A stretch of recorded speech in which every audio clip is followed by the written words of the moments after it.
Welcome to Suman TV. నేను మీ నవీన్. ప్రస్తుతం మనతో ప్రముఖ గైనకాలజిస్ట్ మరియు ఆంకాలజిస్ట్ డాక్టర్ సాయి లక్ష్మి ఆయన గారు ఉన్నారు. హాయ్ మ్యామ్, నమస్తే అండి. నమస్తే మ్యామ్, చాలా వరకు నేను విన్న దానిలో పాలిచ్చే తల్లుల్లో పాలు ఆగిపోయి గడ్డ కడితే ఏమైనా రొమ్ము క్యాన్సర్ వచ్చే అవకాశం ఉంటుంది అని చెప్పి భయపడుతూ ఉంటారు.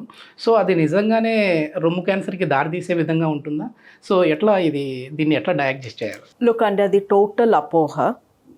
క్యాన్సర్తో ఒక లేడీ వచ్చినప్పుడు అమ్మ మీకు రొమ్ములో క్యాన్సర్ వచ్చింది అని చెప్పినప్పుడు వెంటనే మైండ్ రివైండ్ అయిపోతుంది వాళ్ళకి. అప్పుడెప్పుడో మా పిల్లలు పుట్టినప్పుడు పాలగడ్డలు వచ్చినాయి, మా బేబీ సరిగా పాలు తాగలేదు, అందుకే నాకు ఇలా అయ్యింది అని వాళ్ళ మైండ్లో ఫిక్స్ అయిపోతారు. So this is not true at all అండి. రొమ్ములో పాలు గడ్డలు వేరే, క్యాన్సర్ గడ్డలు వేరే, రెండిటికి ఎక్కడ సంబంధం అనేది లేదు. బట్ ఈ పాలగడ్డలు ఎందుకు తయారవుతాయి అంటే పాలు తయారవుతున్నాయి, ఆ తయారైన పాలు బయటికి రావట్లేదు, ఎక్సెస్ పాలు గడ్డ కింద కట్టేస్తాయి. ఇప్పుడు మనం గిన్నెలో పాలు పెడితే అది అలా 12 hours బయట ఉంచేస్తే పాడైపోయి చెడిపోయి గడ్డలాగా మారుతుంది. So that is the same thing. So పాలు ఎక్కువ తయారయ్యి బేబీకి అవసరం కన్నా ఎక్కువ పాలు తయారైనా, లేదా బేబీ సరిగా పాలు తాగట్లేదు అన్నా ఈ పాలగడ్డలు తయారవుతాయి. రొమ్ములో పాలు నిలిచిపోయేసరికి అవి పాడైపోయి చెడిపోయి ఆ పాలల్లో బ్యాక్టీరియా ఎంటర్ అవుతుంది.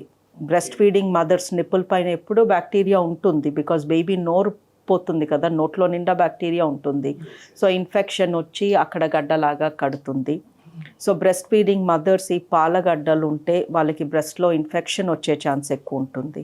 పోనీ ఇన్ఫెక్షన్ వచ్చింది కదా, పాలు నిలిచిపోయి ఇన్ఫెక్షన్ మూలంగా క్యాన్సర్ దారి తీసింది అంటే అలా జరగదు. లక్షణాలు ఎట్లా ఉంటాయి మ్యామ్? ఒకవేళ ఈ బ్రెస్ట్ క్యాన్సర్ ఉన్న వాళ్ళకి ఎట్లాంటి లక్షణాలు ఉంటాయి? బాడీలో వచ్చే చేంజెస్ ఏంటి? సెల్ఫ్ ఎగ్జామినేషన్ ఎట్లా ఉంటుందండి వాళ్ళకి? లుక్ అంటే బ్రెస్ట్ క్యాన్సర్తో మెయిన్గా చూసేది బ్రెస్ట్లో గడ్డ. అండ్ ఈ గడ్డ కదలకుండా ఒక్క చోటే వేలుకి తాకుతుంది. అది వాళ్ళు ప్రెస్ చేసుకొని చెక్ చేసుకుంటే సో ఏదో గట్టిగా తగులుతుంది అన్నట్టు ఉంటుంది తప్ప అందులో నొప్పి కానీ వేరే ఏ సిమ్టమ్ ఉండదు. సో రొమ్ములో ఏదో గట్టిగా తగులుతుంది, అది అటు ఇటు కదలట్లేదు, లేదా పీరియడ్ ముందు తగిలి పీరియడ్ వచ్చాక అది మాయమైపోయింది, అలా ఉండదు. ప్రతిరోజు ఎప్పుడు తాకినా అక్కడ ఏదో గట్టిగా తగులుతున్నట్టు ఉంటుంది, అది నెమ్మదిగా పెరుగుతుంటుంది. ఫస్ట్లో అస్సలు నొప్పి ఉండదు, అది ప్రధాన లక్షణం. నొప్పి ఉండదు కాబట్టి పీపుల్ ఆర్ రిలాక్స్డ్, ఆహా ఇందులో నొప్పి లేదు ఇదేం కాదు అనుకుంటారు. నొప్పి లేని గడ్డలు యూజువలీ క్యాన్సర్ గడ్డలు. ఎక్కడో కొంతమందికి నిప్పుల్లో నుంచి రక్తం చుక్కలు వస్తాయి క్యాన్సర్ ఉంటే, బట్ అది వెరీ రేర్. నిప్పుల్లో నుంచి రక్తం వచ్చే వరకు నాకు క్యాన్సర్ లేదు అనుకుంటే చాలా లేట్ అయిపోతుంది. ఓకే. అండ్ ఒక్కొక్కసారి రొమ్ము పైన చర్మము స్మూత్గా మామూలుగా ఉండకుండా కమలకాయ తోల్లాగా థిక్గా చుక్కలు చుక్కల్లాగా అయిపోతుంది, అది కూడా క్యాన్సర్ లక్షణము. మామూలుగా ఉన్న నిప్పుల్ లోపలికి వెళ్ళిపోతుంది అనుకోండి, అది క్యాన్సర్ లక్షణము. అండ్ ఈ సెల్ఫ్ బ్రెస్ట్ ఎగ్జామినేషన్ ఎలా చేసుకోవాలి అని యూట్యూబ్లో మనకి ఎన్నో వీడియోస్ ఉన్నాయి. నుల్చుని చేసుకోవచ్చు, స్నానం చేస్తున్నప్పుడు పడుకుని చేసుకోవచ్చు.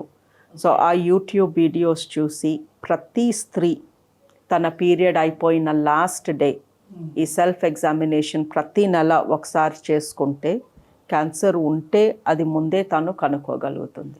ఓకే. టెస్ట్ ఎట్లాంటి టెస్ట్ ఉందండి వీటికి? టెస్ట్ ఉందండి, మ్యామోగ్రామ్ అనే టెస్ట్ ఉంది. మ్యామోగ్రామ్ అనే టెస్ట్లో రొమ్ముకి ఎక్స్రే తీస్తాము, ఎదురుగా ఎక్స్రే తీస్తాము, పక్క నుంచి తీస్తాము, దెన్ రొమ్ము పైన స్కాన్ చేస్తాము, పొట్ట స్కాన్ చేసినట్టు. ఈ 2 రిపోర్ట్స్ కలిపి మ్యామోగ్రామ్ రిపోర్ట్ వస్తుంది. బట్ ప్రాబ్లం ఏంటంటే ఈ మ్యామోగ్రామ్లో క్యాన్సర్ని ముందే పట్టుకోవచ్చు, చాలా చిన్నగా ఉన్నప్పుడే పట్టుకోవచ్చు, బట్ ఈ ఎక్స్రేస్ పోతున్నాయి. అండ్ ఈ ఎక్స్రేస్ అనేవి మన బాడీకి మంచిది కాదు. ఎక్స్రే దిగినప్పుడు మన బాడీలోకి రేడియేషన్ వెళ్తుంది. అలా మాటికి రేడియేషన్ వెళ్తే ఆ రేడియేషన్ మూలంగా మనకి క్యాన్సర్ రావచ్చు.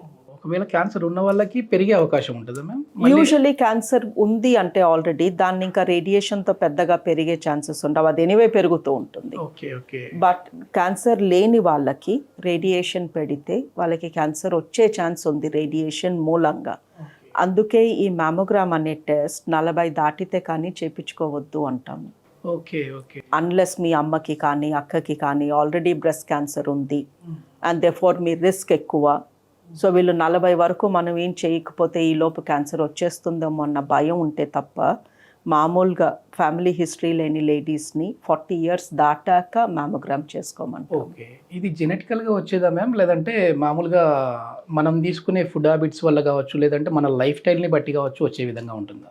లుక్ అండి, 90% బ్రెస్ట్ క్యాన్సర్ ఎందుకు వస్తుందో తెలీదు.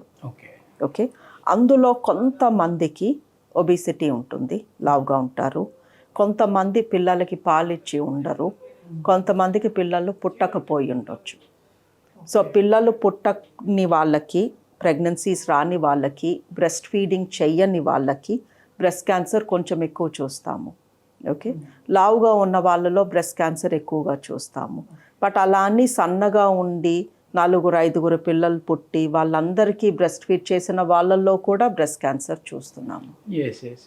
బట్ 10% మట్టుకు బ్రెస్ట్ క్యాన్సర్ కేసెస్ 10%లో వాళ్ళ ఇంట్లో ఖచ్చితంగా ఎవరికో రొమ్ము క్యాన్సర్ లేదా అండాశయ ఓవరీ క్యాన్సర్ లేదా మగవాళ్ళలో పేగు cancer, lung cancer, prostate, pancreas వీటి లింక్ చూస్తాము. వీటిని వంశపారంపర్యంగా వచ్చే బ్రెస్ట్ క్యాన్సర్ అంటాము. ఇది యూజువలీ 45 లోపు వచ్చేస్తుంది అండ్ చిన్న ఏజ్లో వస్తుంది. ఓకే, అంటే ఏ ఏజ్ వాళ్ళకి మ్యామ్ మెయిన్గా ఇది అటాక్ అయ్యేది రొమ్ము క్యాన్సర్ అనేది? రొమ్ము క్యాన్సర్ యూజువలీ 50 దాటాక చూస్తాము. బట్ ఎవరికైనా 45 లోపే వచ్చింది రొమ్ము క్యాన్సర్ అంటే వాళ్ళ ఇంట్లో ఇలాంటి జీన్ రన్ అవుతుంది, క్యాన్సర్ జీన్ అన్న డౌట్ మాకు స్ట్రాంగ్గా ఉంటుంది. ఓకే, ఏదైనా మనకి సర్జరీ అయినప్పుడు బయాప్సీ చేస్తుంటారు కదా ఒక పార్ట్కి, సో దాంట్లో ఏమైనా తెలుస్తుందా మ్యామ్? అంటే క్యాన్సర్ ఫ్యూచర్లో వచ్చే అవకాశం ఉందా లేదా అనేది బయాప్సీలో? లేదండి, బయాప్సీలో ఇది క్యాన్సరా కాదా, క్యాన్సర్ అయితే ఏ టైప్, బికాస్ క్యాన్సర్లో రకరకాల టైప్స్ ఉన్నాయి, అది తెలుస్తుంది తప్ప ఫ్యూచర్లో వచ్చే టైపా లేదా తెలీదు.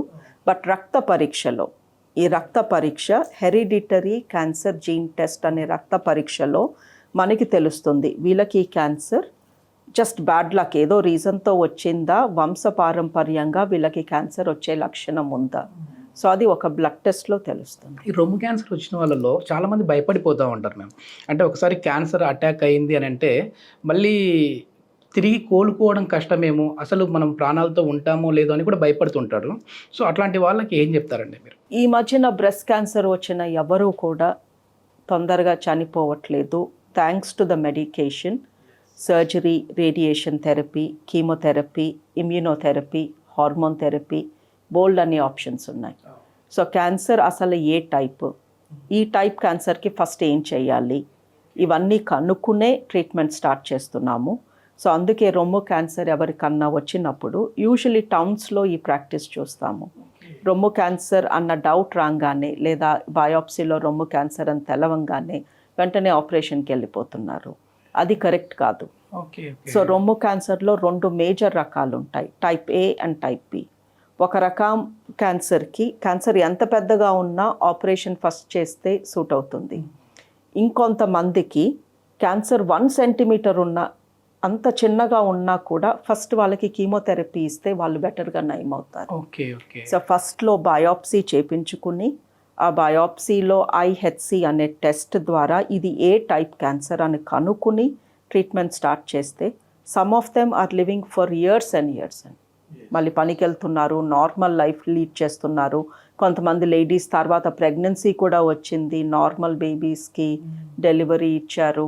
సో ప్రోగ్నోసిస్ బాగుంటుంది with the current medication. So breast cancer వస్తే నా పని అయిపోయింది, మళ్ళీ తిరగబెట్టేస్తే భయపడాల్సిన పని లేనే లేదు. ఓకే, థ్యాంక్ యూ మ్యామ్, చాలా మంచి ఇన్ఫర్మేషన్. థ్యాంక్ యూ అండి. Thank you.